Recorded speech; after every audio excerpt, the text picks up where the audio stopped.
الحمد لله وكفى وسلام على عباده الذين اصطفى أما بعد فأعوذ بالله من الشيطان الرجيم بسم الله الرحمن الرحيم قل هو الله أحد الله الصمد لم يلد ولم يولد ولم يكن له كفوا أحد۔ حضور اقدس صلی اللہ علیہ وسلم نے ارشاد فرمایا کہ موت کتنا خطرناک اور بھیانک لفظ ہے۔ موت سے ہر شخص بھاگتا ہے، موت کے تلخ گھونٹ کو کوئی پینا نہیں چاہتا، موت کی آواز کوئی سننا نہیں چاہتا۔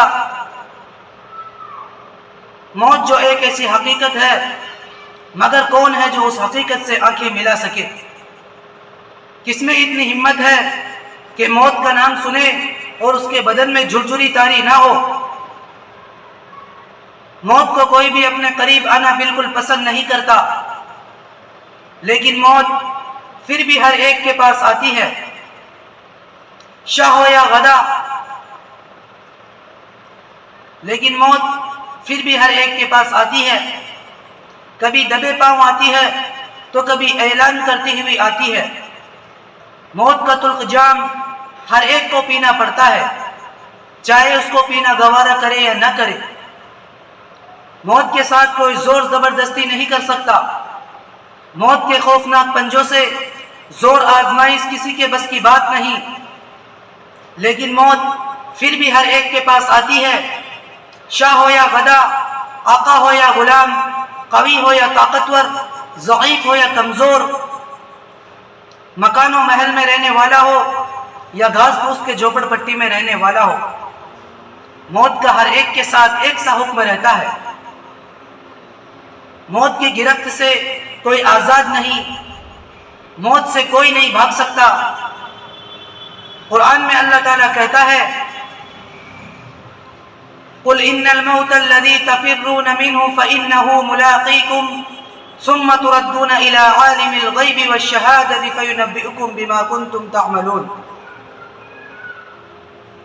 کہ آپ فرما دیجئے جس موت سے تم بھاگتے ہو وہ تمہیں آ پکڑے گی، پھر تم اس ذات کی طرف لوٹائے جاؤ گے جو ہر پوشیدہ اور ظاہر کو جاننے والی ہے،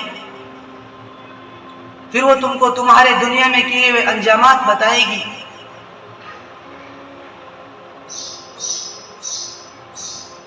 قرآن کہتا ہے اینما کنتم یدرککم الموت ولو کنتم فی بروج مشیدہ،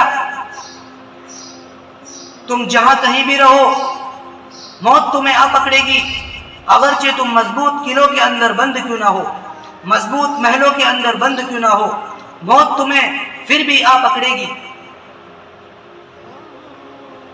کسی شاعر نے کہا ہے آگاہ اپنی موت سے کوئی بشر نہیں، آگاہ اپنی موت سے کوئی بشر نہیں، سامان 100 برس کا ہے پل بھر کی خبر نہیں۔ ایک دوسری جگہ میں ارشاد خداوندی ہے کہ کسی کی موت بے وقت نہیں آتی، ہر شخص اپنے وقت پر مرتا ہے۔ جس شخص کے مرنے کا وقت اللہ تعالیٰ کی طرف سے مقرر ہوتا ہے، موت اسی وقت آتی ہے، نہ اس سے پہلے آتی ہے نہ اس کے بعد آتی ہے۔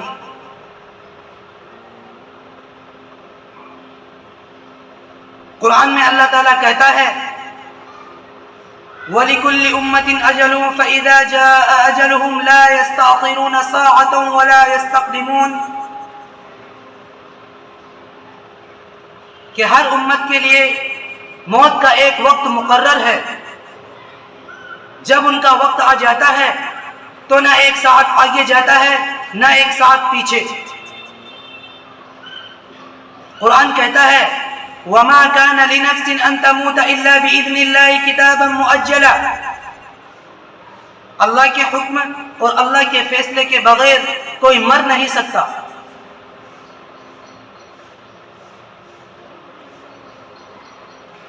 اسی لیے میرے محترم بزرگوں اور دوستوں، جب ہمیں بھی ایک دن یہ دنیا چھوڑ کر جانا ہے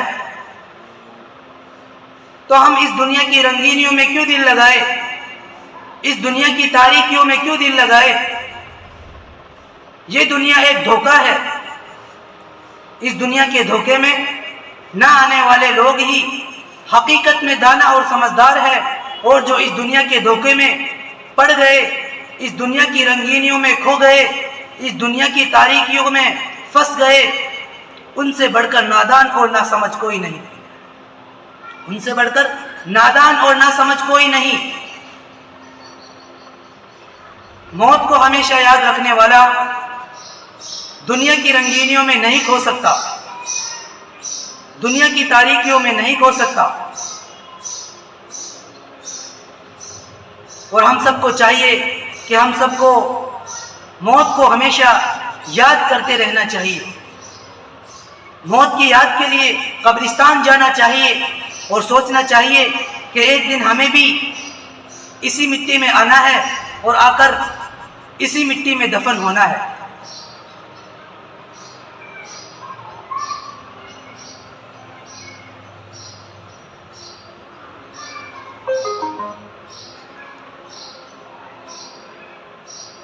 The Bluetooth device is ready to pair.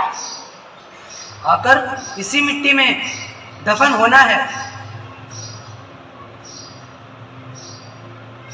ابھی ہمارے پاس وقت ہے کہ ہم اللہ کو راضی کر لے،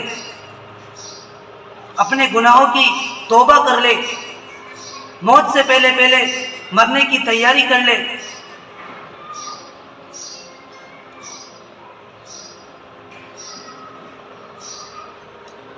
جب کوئی شخص سچے دل سے اللہ سے توبہ کرتا ہے تو اللہ تعالیٰ اس کے گناہ بخش دیتے ہیں، چاہے اس کے گناہ سمندر کے جھاگ کے برابر کیوں نہ ہو، زمین سے لے کر آسمان تک اس کے گناہ بھرے کیوں نہ ہو. جب بندہ سچے دل سے توبہ کرتا ہے تو اللہ تعالیٰ اس کے گناہوں کو معاف کر دیتا ہے. اور اللہ تعالیٰ کہتا ہے کہ اے میرے بندے، میں اسی دن کا انتظار کر رہا تھا کہ میرا بندہ کب آئے اور کب اپنے گناہوں کی توبہ کرے اور میں اس کے گناہوں کو معاف کر دوں. اتنا بڑا غفور الرحیم جس نے پوری دنیا کو بنایا، پوری کائنات کو بنایا، اتنا بڑا غفور الرحیم ایک معمولی سے مٹی سے بنے ہوئے انسان کا انتظار کر رہا ہے کہ میرا بندہ کب آئے اور میں کب اس کی مغفرت کر دوں. مثال کے طور پر دکان سے بھاگا ہوا انسان جب واپس دکان لوٹتا ہے تو بے عزت ہوتا ہے. گھر سے بھاگا ہوا انسان جب واپس گھر لوٹتا ہے تو بے عزت ہوتا ہے. وطن سے بھاگا ہوا انسان جب واپس وطن لوٹتا ہے تو بے عزت ہوتا ہے. لیکن اللہ کے دین سے بھاگا ہوا انسان، اللہ کے دین سے بھٹکا ہوا انسان جب واپس اللہ کی طرف لوٹتا ہے، اللہ کے گھر کی طرف لوٹتا ہے تو اللہ تعالیٰ اس کی عزت اور بڑھا دیتے ہیں.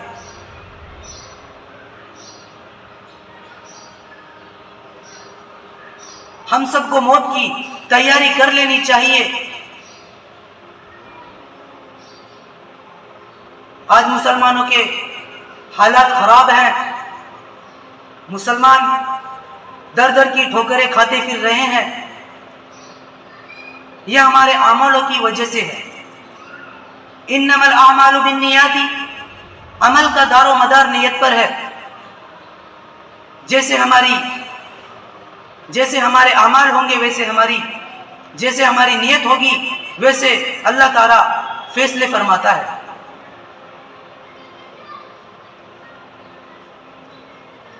اللہ نے اس دنیا کو بنایا ہے، اس کائنات کو بنایا ہے تو اللہ تعالیٰ نے یوں ہی نہیں بنایا. یہ دنیا ایک دھوکہ ہے. اس دنیا میں جو ہم بھیجے گئے ہیں، اللہ نے یہ دنیا بنائی ہے، یہ ایک امتحان گاہ ہے.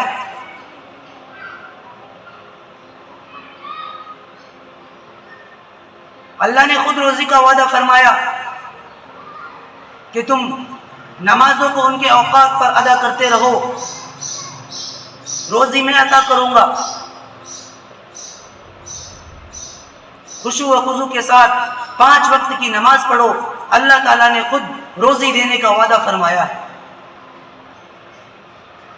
اور اللہ نے ہم پر جو 5 نمازیں فرض فرمائی ہے، اللہ نے ان نمازوں کے ادا کرنے پر، ان نمازوں کو پڑھنے پر ہمارے لیے 5 انعام بھی رکھے ہیں۔ پہلا انعام، اللہ تعالیٰ اس کے رزق کی تنگی کو ہٹا دیتے ہیں۔ پہلا انعام کیا ہے؟ اللہ تعالیٰ اس کے رزق کی تنگی کو ہٹا دیتے ہیں، اور دوسرا عذاب قبر ہٹا دیا جاتا ہے۔ یہ تو ظاہر سی بات ہے، جب عذاب قبر ہٹا دیا جاتا ہے تو انسان جنت میں ہی جائے گا۔ اگر ہم قبر کے عذاب سے بچ گئے تو آگے کے جو عذابات ہیں، آگے کی جو مشکلات ہیں، اللہ تعالیٰ ان سے بھی ہماری حفاظت فرما دے گا۔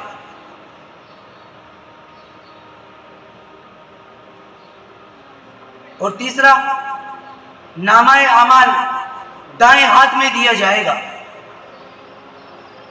اور جس کو نامہ اعمال دائیں ہاتھ میں مل جائے وہ میدان محشر میں دکھاتا پھرے گا، دیکھو مجھے جنت کا ٹکٹ مل گیا ہے۔ ایسے ہی کسی کالج میں یا کسی مدرسہ میں یا کسی اسکول میں ایگزام میں، جب کسی بچے کے ایگزام میں جب وہ فرسٹ آ جاتا ہے، اول نمبر پر آ جاتا ہے، تو اپنے دوستوں کو، اپنے گھر والوں کو، اپنے گاؤں والوں کو، سب کو دکھاتا ہے کہ دیکھو میں اول نمبر پر پاس ہوا ہوں۔ ایسے ہی جب نامہ اعمال دائیں ہاتھ میں مل جائیں گے تو ایسے ہی وہ لوگوں کو دکھاتا پھرے گا کہ دیکھو مجھے جنت کا ٹکٹ مل گیا ہے۔ اور چوتھا انعام، پل صراط کے راستے سے بجلی کی طرح گزر جائے گا۔ پل صراط ایک ایسا راستہ ہے جو بال سے باریک ہے اور تلوار سے تیز ہے، اس راستے سے بجلی کی طرح گزر جائے گا۔ اور پانچواں، حساب و کتاب سے محفوظ رہے گا۔ اللہ نے اتنے بہترین انعام رکھے ہیں ہمارے لیے نمازوں کو پڑھنے پر، پھر بھی ہم دنیا کی غفلت میں کھوئے ہوئے ہیں، ہمیں آخرت کا کوئی فکر نہیں۔ ہم آخرت میں اللہ تعالیٰ کو کیا منہ دکھائیں گے؟ اللہ تعالیٰ ہم سب کو مرنے سے پہلے موت کی تیاری کرنے کی توفیق عطا فرمائے، اور 5 وقت نماز پڑھنے کی توفیق عطا فرمائے۔ اللہ تعالیٰ ہم سب کو کہنے سننے سے زیادہ عمل کرنے کی توفیق عطا فرمائے۔